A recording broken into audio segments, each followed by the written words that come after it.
Bonjour à tous et bienvenue sur la Blog e-commerce TV. Aujourd'hui, on va voir comment utiliser le contenu de son compte Instagram pour booster celui de son site e-commerce.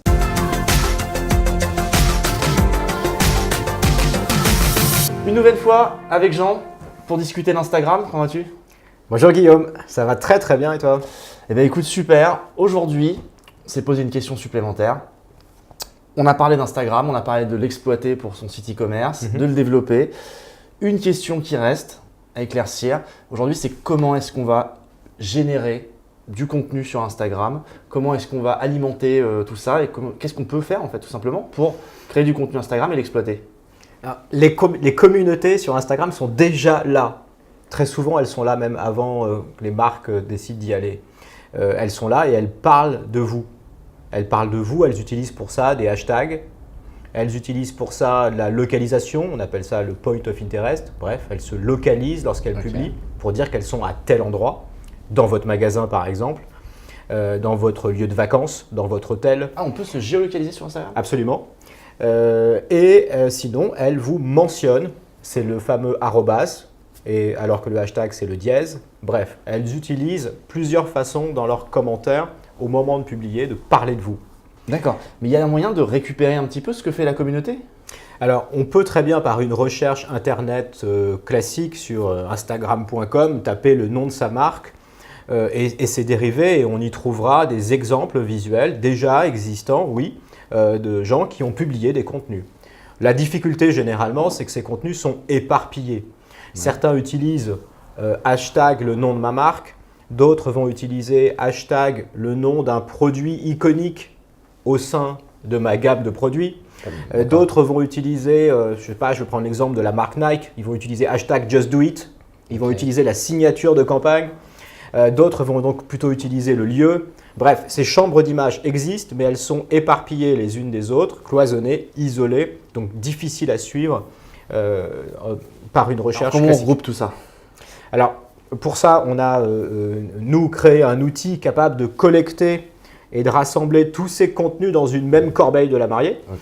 Et donc, on sait paramétrer des lieux, des hashtags, des mentions pour tout mettre au même endroit dans un seul back-office, pour résumer les choses, et avoir une vision d'ensemble en temps réel de tout ce qui se dit dans un seul outil simple à utiliser. D'accord, donc grâce à ton outil qui doit être en SaaS, donc oui, sur Internet, ça. en ligne, j'arrive à collecter tous les hashtags qui m'intéressent, tous les tags, regrouper toute l'information qui parle de moi en tout cas. D'accord, et une fois que j'ai fait ça? Une fois que j'ai fait ça, tout ne m'intéresse pas. J'ai la possibilité de trier, de choisir seulement ceux qui m'intéressent. Une fois que j'ai fait ça, on appelle la modération. La première étape, on appelle ça de la curation. Et le contenu qu'on travaille sur Instagram, on parle de User Generated Content, ce contenu visuel produit par l'utilisateur. Si certains vous parlent du GC, on ne parle pas de cinéma, donc on parle d'un contenu utilisateur. C'est bien de ça dont on parle, un contenu visuel. Au passage, je rappelle qu'il est visuel, donc il est extrêmement intéressant parce qu'il n'est pas texte, pas besoin de traduction sur votre site e-commerce si jamais il y arrive. Et on va le faire arriver sur votre site. Pour ça, donc, on a fait la collecte, on a trié, sélectionné ce qui nous intéresse. Il ne reste plus qu'à les transformer en ambassadeurs. Absolument. Donc, le tri permet un contrôle 100%. Ce n'est pas parce que je m'intéresse au contenu communautaire que tout et n'importe quoi va arriver sur mon site e-commerce, pas du tout. Ce tri donc, permet de garder ce contrôle. Et avant l'étape de mise en ligne sur un site internet, il y a une étape clé, incontournable, qui est l'étape de lever des droits. On ne peut pas amener un contenu en pensant qu'on a le droit peut-être de le faire sur son site. On ne peut pas exploiter le contenu d'un utilisateur? Absolument, absolument pas. Ce n'est pas possible. Ce contenu est sa propriété en tant qu'auteur. Et si une marque veut publier, mettre en ligne sur son site un contenu d'un utilisateur, il doit nécessairement passer par une phase, une étape d'entrer en relation avec cet utilisateur pour lui demander le droit explicite à pouvoir utiliser son contenu. Même si la personne met un hashtag Levi's ou par exemple, il faut sa chemise, hashtag Levi's, ça, c'est pas possible? Absolument. Je ne vous recommande de ne pas le faire. Vous êtes dans une zone super grise si vous faites ça, parce que l'utilisateur à tout moment peut vous réclamer de l'argent pour ça. Quelle va être l'action qui va permettre de faire switcher? Parce que je comprends bien que tu recrutes, tu dois recruter les ambassadeurs parmi les personnes qui te follow, qui partagent du contenu sur ta marque, mais comment tu les fais switcher en fait? Tu juste eu des contacts? Absolument. Alors, on peut le faire manuellement. Si j'identifie 10 personnes le lundi, 10 personnes le mardi, 10 personnes le mercredi qui m'intéressent, je peux leur écrire manuellement dans chacun de leurs comptes Instagram. Et puis arrive le mercredi, ce qui va être compliqué, c'est qu'il va falloir que je retourne manuellement dans les 10 comptes du lundi à qui j'ai écrit pour savoir s'ils m'ont répondu. Donc là, le travail devient très vite très chronophage. Ce qu'on permet, nous, c'est un seul outil, un seul back-office qui permet d'envoyer jusqu'à 50 commentaires par heure et qui va traiter automatiquement la réponse. Je n'ai pas besoin de retourner voir si quelqu'un m'a répondu dans chacun des comptes Instagram. L'outil automatiquement traite la réponse et pousse ce flux désormais libre de droit. D'accord, donc là on est dans la deuxième step, hein, vraiment. C'est-à-dire que première step, on va essayer de construire sa page et d'essayer de générer de la communauté. Deuxième step, on automatise carrément pour exploiter ce que sa communauté peut nous apporter pour quelque chose de peut-être naturel.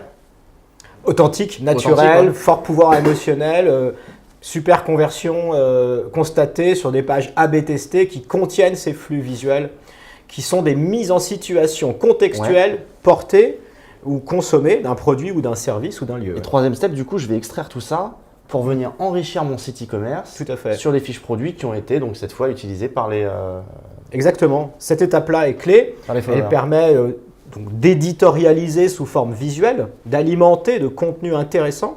Au passage, des contenus que je n'ai pas eu à produire en tant qu'e-commerçant, qui ne m'ont pas coûté pour ça. Et puis c'est une vraie tannée de produire les contenus. Donc... Voilà, ils sont immédiatement accessibles, ce n'est pas de délai non plus, ils sont là tout de suite. Donc ils sont gratuits, immédiatement accessibles. Je viens de lever les droits de gens ravis qu'on s'adresse à eux pour leur dire « j'aime ta photo, j'aimerais m'en servir, réponds-moi que tu es d'accord avec le mot-clé qu'on définit ». 80% et plus de ma communauté va dire oui à la question qui sera posée. Donc, la communauté aime qu'on s'adresse à elle et en retour, sans demander d'argent, est ravie de vous donner explicitement les droits pour l'utiliser. Et ensuite, on va irriguer les pages du site de tous ces contenus visuels vers une page produit, en widget sur une home de site web, en social gallery dans un onglet spécifique. On peut le mettre de plusieurs manières à plusieurs endroits. Ok, merci beaucoup en tout cas Jean de nous avoir éclairé de tes lumières une fois de plus sur Instagram. On se retrouve à très bientôt pour une prochaine vidéo. N'hésitez pas à nous laisser un commentaire. En tout cas, si vous avez des questions, on y répondra très rapidement. À très bientôt. Salut. Salut.